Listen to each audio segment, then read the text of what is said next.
ध्यान रखिए, इस संसार में हम और आप आए हैं तो किस लिए आए हैं? कहिए, किस लिए आए हैं? खाली खाओ कमाओ और मर जाओ, इसी के लिए नहीं आए। हम और आप यहाँ भगवान को पाने आए हैं, भगवान को जानने आए हैं। और ध्यान रखिएगा, जो जानना है अगर वो नहीं जाना तो सब कुछ जानना बेकार हो गया। दुनिया में सब कुछ जान लिया और एकमात्र भगवान को नहीं जाना तो सब जानना किसी काम का नहीं है। इसलिए सब कुछ जान पाओ न जान पाओ, एकमात्र राम जी को जान जाओ तो बेड़ा पार हो जाएगा।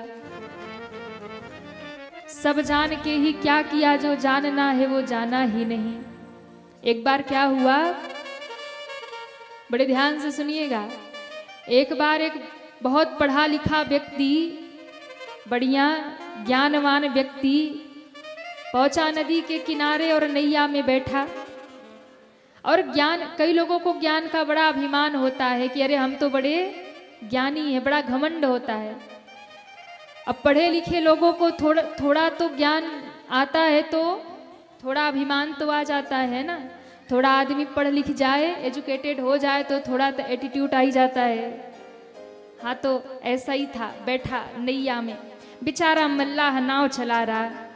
अब ये बैठे बैठे देख रहा, एक बात बताओ, पढ़े लिखे हो, दो चार अक्षर कभी पढ़े हो? कहा महाराज कभी स्कूल ही नहीं गए। पढ़ने की बात ही छोड़ो, कभी स्कूल नहीं गए, मुंह ही नहीं देखा कि स्कूल विद्यालय होता कैसा है। अंगूठा छाप है, कभी नहीं पढ़े। अच्छा एक बात बताओ, कुछ दूर और नैया पहुंची। अब इसको और थोड़ा घमंड था अपने ज्ञान का, पढ़ाई का। इसने कहा अच्छा एक बात बताओ, गणित पढ़े हो क्या? गणित जानते हो? बोले आप जैसे पढ़े लिखे लोग ही गुणा गणित करते हैं, हमें तो नहीं आता। गणित नहीं जानते? अरे राम राम, 25% तुम्हारा जीवन बेकार। अच्छा एक बात बताओ, कुछ इतिहास जानते हो कि नहीं? इतिहास पढ़े हो? इतिहास के बारे में कुछ जानते हो, अपने देश का इतिहास? बोले सरकार काला अक्षर भैंस बराबर, कहाँ से इतिहास जानेंगे, कुछ नहीं आता, बस यही नैया चलाना आता है। बोले अरे राम राम, 50% जीवन बेकार। थोड़ी दूर और पहुंचे, अच्छा एक बात बताओ, भूगोल जानते हो थोड़ा बहुत कि नहीं?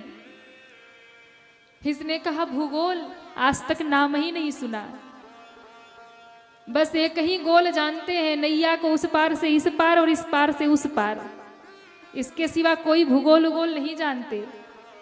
प्रोफेसर साहब ने कहा रे राम राम, तब तो 75% तुम्हारा जीवन बर्बाद, बेकार। इतने में महाराज तूफान आ गया। तूफान आया सो नैया डगमगाने लगी, नैया डगमगाई सो नैया में पानी भरने लगा। अब मल्लाह हड़बड़ाया, प्रोफेसर साहब देखने लगे क्या हो रहा, अरे बताओ क्या हो रहा।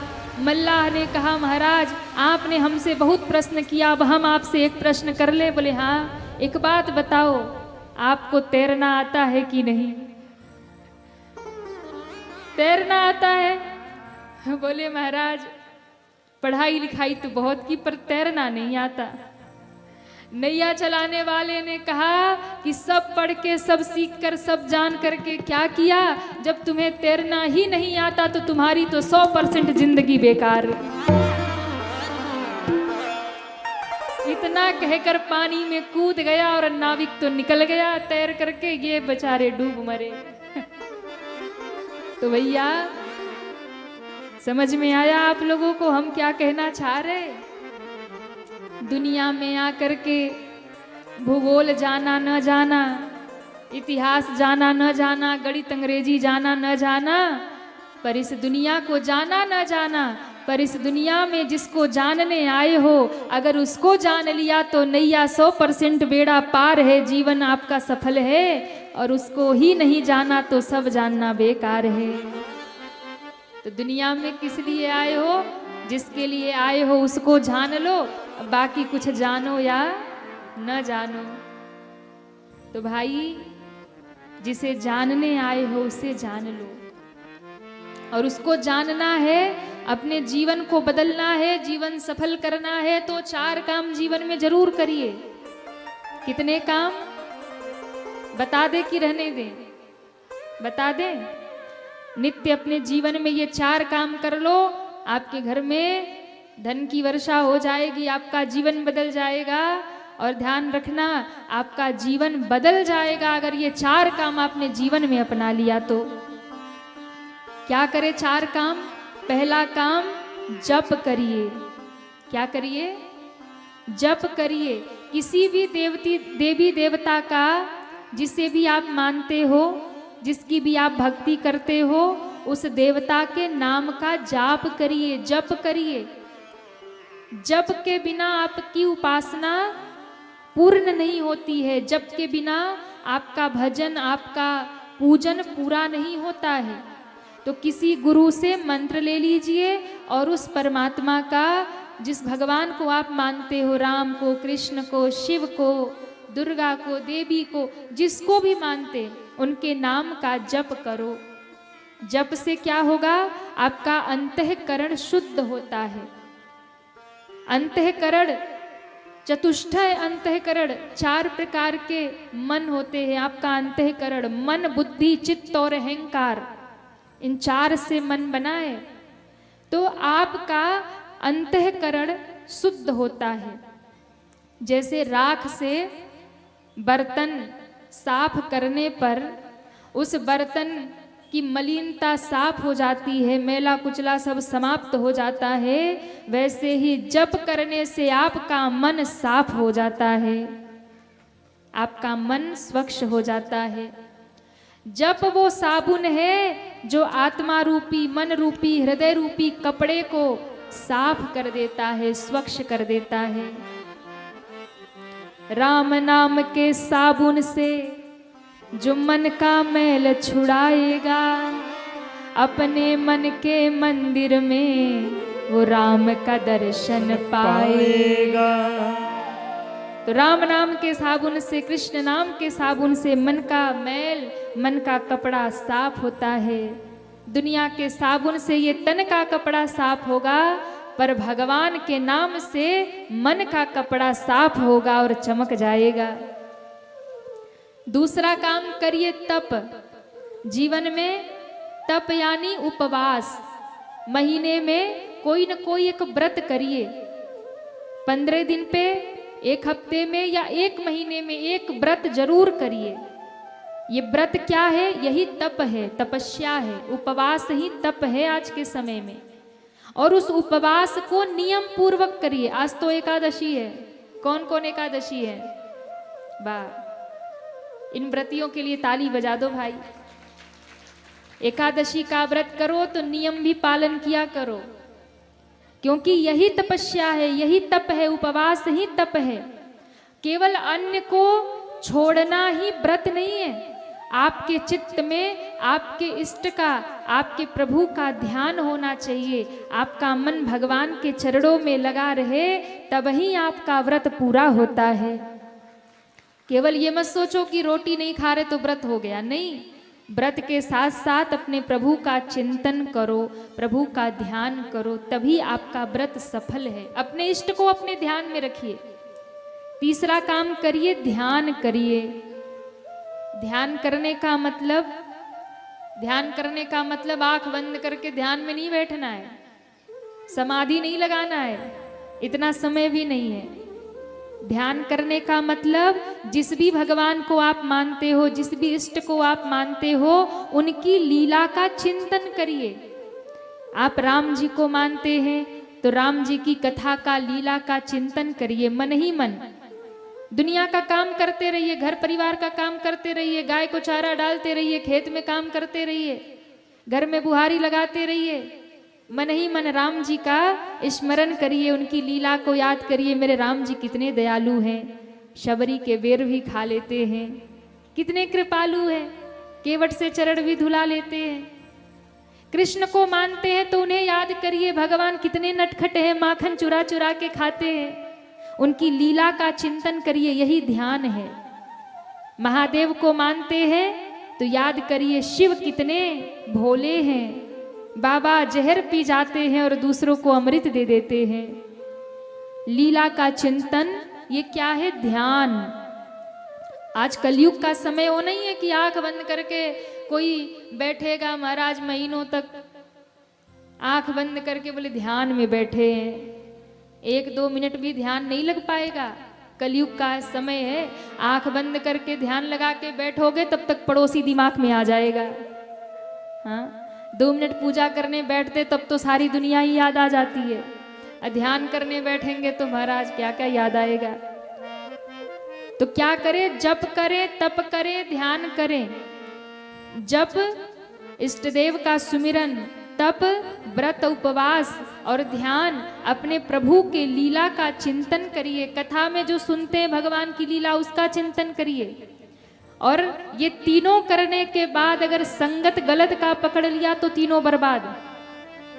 ये तीनों करने के बाद चौथा काम करिए, सत्संग करिए, क्योंकि संगति से पतन होता है और संगति से ही उत्थान होता है। ये 3 करने के बाद सत्संग कर लिया, अच्छों का संग कर लिया, संत महापुरुषों का संग कर लिया तो आपका जीवन बदल जाएगा।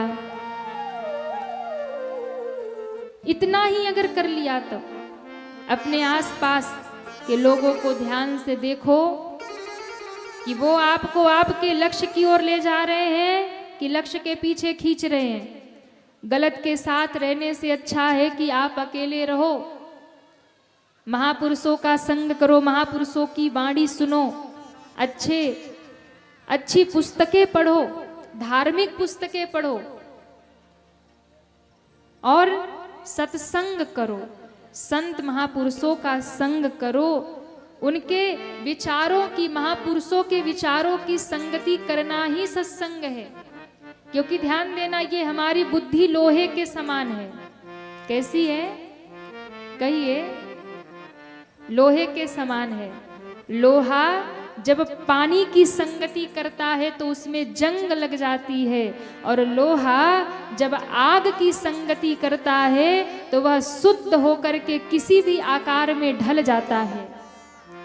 अब आप सोचिए कि अपनी बुद्धि को जंग लगाना है या भक्ति के रंग में ढाल लेना है। ये भक्ति भजन, ये भगवान का नाम अग्नि है जो आपके मन के विकार को, पाप को जला करके उसे भगवान के लिए तैयार कर देगी, ढाल देगी। आपकी संगति ही ये तय करेगी कि आप जंग खाएंगे या कुंदन बन करके चमक जाएंगे। ये आपकी संगति तय करेगी। इसलिए मन आपका लोहा है, पानी की संगति करेगा जंग खा जाएगा। पानी यानी कुसंग। तो अपने मन रूपी लोहे को जल रूपी कुसंग में मत लगाओ, नहीं जंग खा जाएगा, बर्बाद हो जाएगा। अपने मन को भगवत नाम के तपन में लगाओ, प्रभु नाम में लगाओ, सत्संग में लगाओ। आग की संगति लोहा करेगा तो किसी रूप में ढल जाएगा। अगर आपका मन सत्संगी हो जाएगा तो वो किसी भी रूप में ढल जाएगा, भक्त के रूप में ढल जाएगा, भगवान का बन जाएगा। और जब आपका मन भगवान का बन जाएगा तो आपका जीवन कुंदन की तरह चमक जाएगा। इसलिए यदि जीवन में बदलाव चाहते हो तो ये चीजें अपने जीवन में जोड़ लीजिए। और आपने अगर इस चीज को अपने जीवन में जोड़ लिया तो जीवन निश्चित ही आपका बदल जाएगा। भगवान राम यहाँ से वन की यात्रा में आगे बढ़े और कहते हैं, अब भगवान केवट से नैया की मांग करते हैं। गंगा के किनारे पहुंचे केवट भैया, नैया लेकर बीच मझधार में बैठे हैं।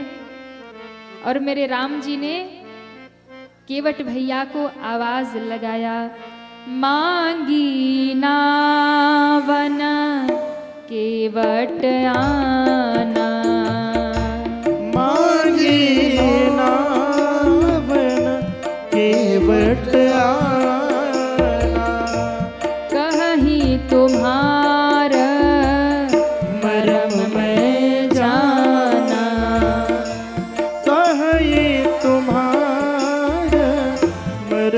मैं जाना।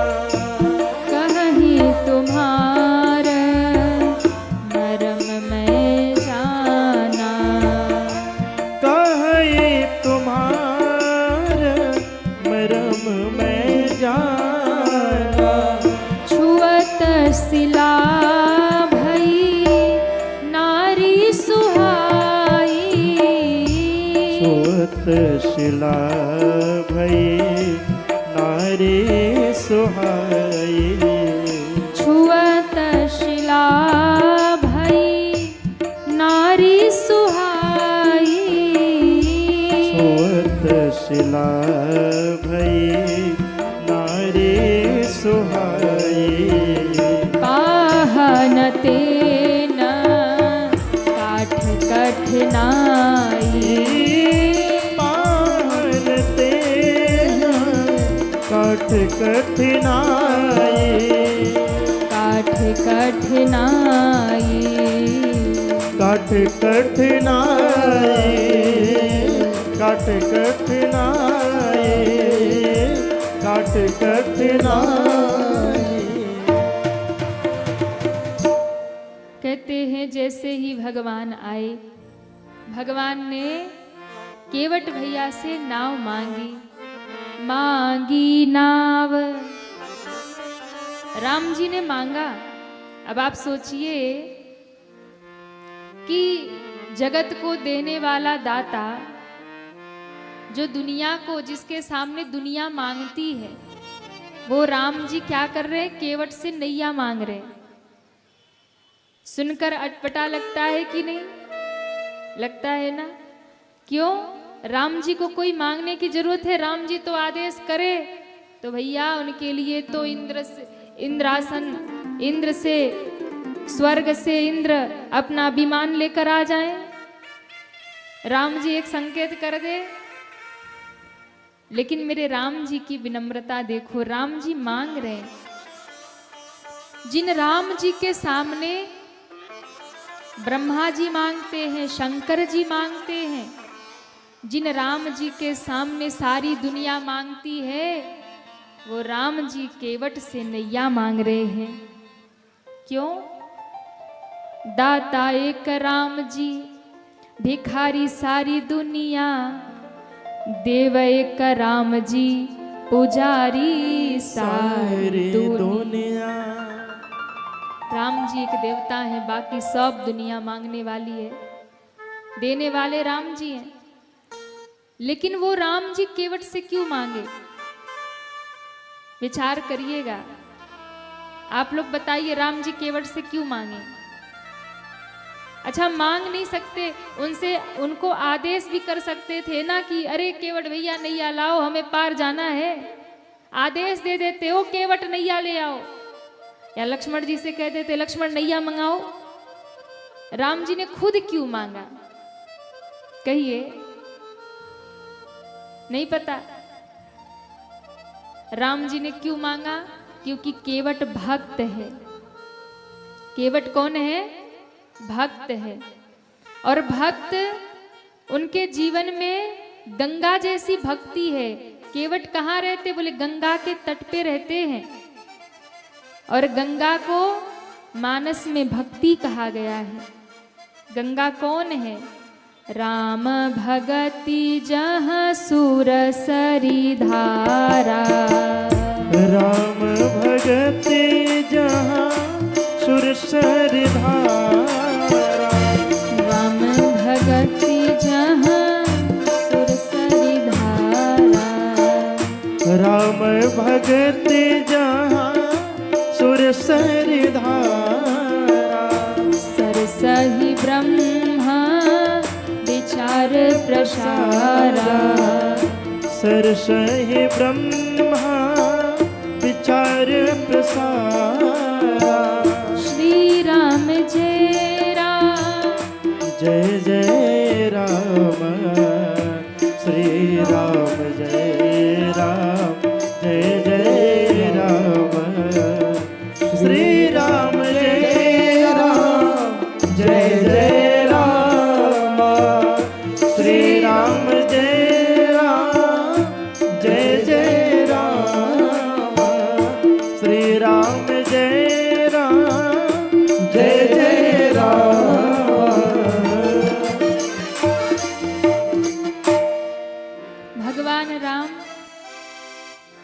ने देखा केवट कहाँ बैठा है, गंगा के तट पर बैठा है। गंगा कौन है? तो गंगा राम जी की भक्ति है। तो केवट भैया भक्ति के तट पर बैठे हैं। और ध्यान देना, जो भक्त भक्ति के तट पर बैठा होता है उसके सामने भक्त नहीं मांगता, वहां तो फिर भगवान को ही मांगना पड़ता है। ये भक्त की महिमा है कि जब भक्त भक्ति के उच्च पराकाष्ठा में, हम लोग कब तक भगवान से मांग रहे पता है? जब तक भक्त नहीं बने मांगते रहेंगे भगवान से। लेकिन जिस दिन सच्ची भक्ति जीवन में आ गई ना, उस दिन हमें भगवान से मांगने की जरूरत नहीं पड़ेगी। उस दिन तो भगवान ही मांगने दरवाजे आ जाएंगे। राजा बलि के द्वार पे गए ना मांगने भगवान, केवट के द्वार पे गए मांगने। तो जब सच्ची भक्ति जीवन में आएगी उस दिन भगवान ही मांगने आएंगे। भगत नहीं मांगता, भगत के सामने तो भगवान को मांगना पड़ता है। तो भगवान कहते हैं नाव लेकर के आओ। केवट ने कहा सरकार कहीं तुम्हारा मरम में जाना। मैं आपका मर्म जानता हूं। क्या जानते हो? कहा सरकार आपके चरणों में जादू है। जादू है? कैसा जादू? हमने सुना है कि आपका चरण जब पत्थर पे पड़ता है तो पत्थर नारी बन जाती है।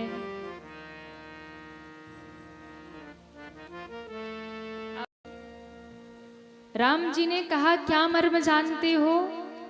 कहा महाराज हमने सुना है आपके चरणों में कोई ऐसी जादू है, चरणों की रज में, जो आपके चरण की रज पत्थर पे पड़ती है तो पत्थर नारी बन जाती है। कब बन गई नारी? तो कहा जब आप अयोध्या से मिथिला जा रहे थे तो रास्ते में एक पत्थर पे चरण रखा, पत्थर नारी बन गई। तो महाराज आपके चरण में जो जादू है मुझे उसी से डर है। क्या कहीं ऐसा ना हो आप मेरी नैया में पैर रखें और मेरी नैया भी नारी बन जाए? तो सरकार एक ही नैया है, इसी से घर परिवार का खर्चा चलता है। अगर नैया भी नारी बन गई तो हम तो भूखों ही मर जाएंगे।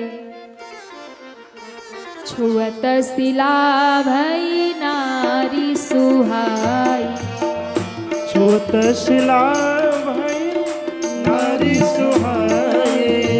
पाहन तेरा काठ कठिनाई। पाहन तेना काठ कठिनाई। जो प्रभु पार अवसिगा चाहूं। जो प्रभु पार अवसिगा चाहूं। तो पद पदुम पधारन कहूं। तो पद पदुम पधारन कहूं। पधारन कहूं। पधारन कहूं। केवट ने कहा सरकार अगर पार जाना है तो एक उपाय है, चरण धुला लीजिए। राम जी ने कहा भैया जो करना है कर ले पर हमें पार कर दे। केवट दौड़ा दौड़ा घर गया और कहते हैं घर जाकर के अपनी पत्नी से कहता है जल्दी चलो जल्दी चलो। क्या हो गया? अरे देवी आज हमारे भाग्य खुल गए, हमारी झोपड़ी के भाग्य खुल गए, कुटिया के भाग्य खुल गए। क्यों? आज हमारे घाट पर स्वयं राम जी आ गए। हाँ? मेरी कुटिया के भाग्य आज खुल जाएंगे, राम आएंगे। हो मेरी कुटिया के भाग्य आज खुल जाएंगे, राम आएंगे। कौन कौन चाहता हमारे घर राम आए? उठाइए दोनों हाथ। हरि बोल। जय हो। बोले रामचंद्र भगवान। जय हो।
भाग्य खुल जाएंगे राम सभी पीछे तक दोनों हाथ ऊपर करें पूरे पूरे और तालियां बजाते हुए हरि बोल।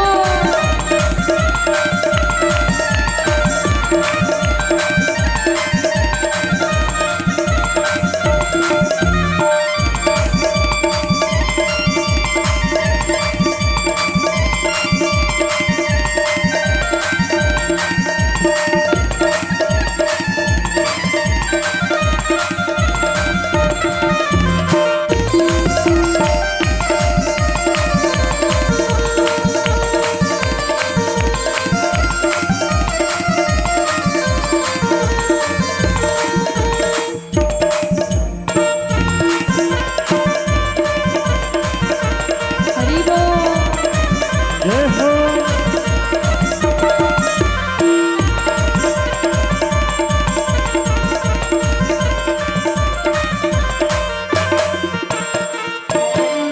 और राम झूलेंगे तो झूला में झूलाओगे।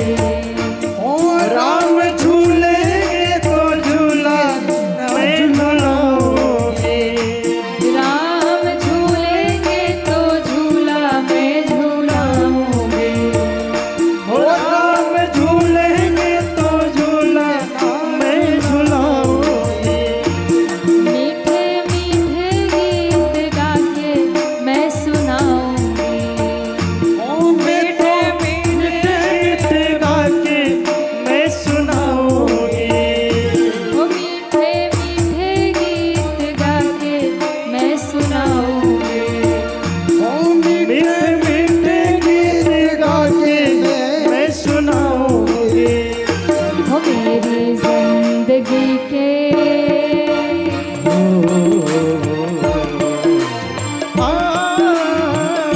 वो मेरे जिंदगी के सारे दुख मिट जाएंगे राम आएंगे। मेरी जिंदगी के सारे दुख मिट जाएंगे राम आएंगे। हो राम आएंगे आएंगे राम आएंगे। राम आएंगे आएंगे ऐसे नहीं राम आएंगे। कौन कौन चाहता हमारे घर राम जी आए? सभी दोनों हाथ ऊपर करें पीछे तक पूरे पूरे हाथ ऊपर और एक साथ तालियां बजाते हुए राम आएंगे आएंगे राम आएंगे। हो राम आएंगे आएंगे राम आएंगे। मेरी झोपड़ी के बाद आज हरि बोल। राम आएंगे। झोपड़ी रे भाग्य आज खुल जाएंगे राम आएंगे। मेरी झोपड़ी के भाग्य आज खुल जाएंगे राम आएंगे। हो राम आएंगे हो राम आएंगे।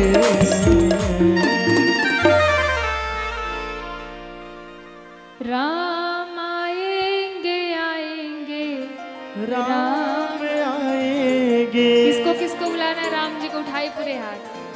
हो राम ऐसे बुलाएंगे तो नहीं आएंगे। क्यों?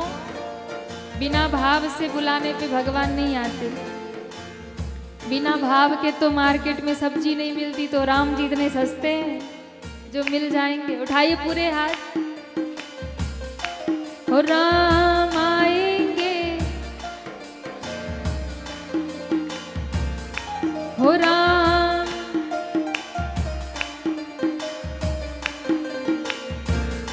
हो मेरी झोपड़ी के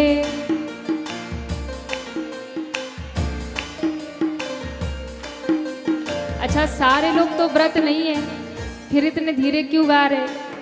राम जी क्या कहेंगे? झारखंड वालों को गाना ही नहीं आता।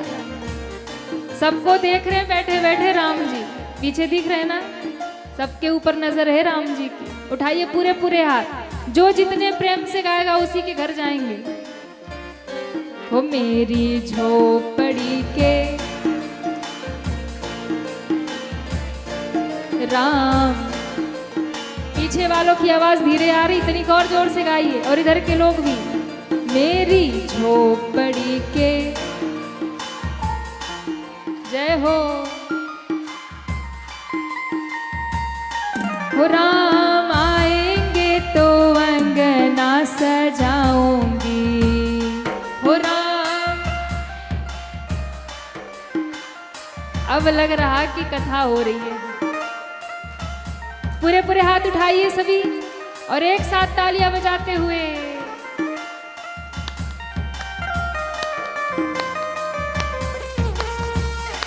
हो राम आएंगे, दीप जला के दिवाली में मनाऊंगी हो दीप।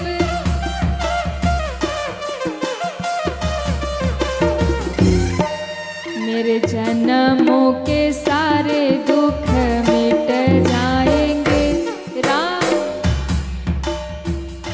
हो राम राम। पूरे पूरे हाथ उठा के राम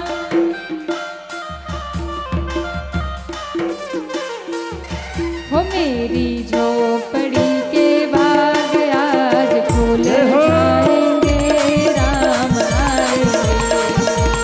मेरी झोपड़ी के भाग्य आज खुल जाएंगे राम आएंगे हो राम आएंगे हो राम आएंगे हो राम आएंगे।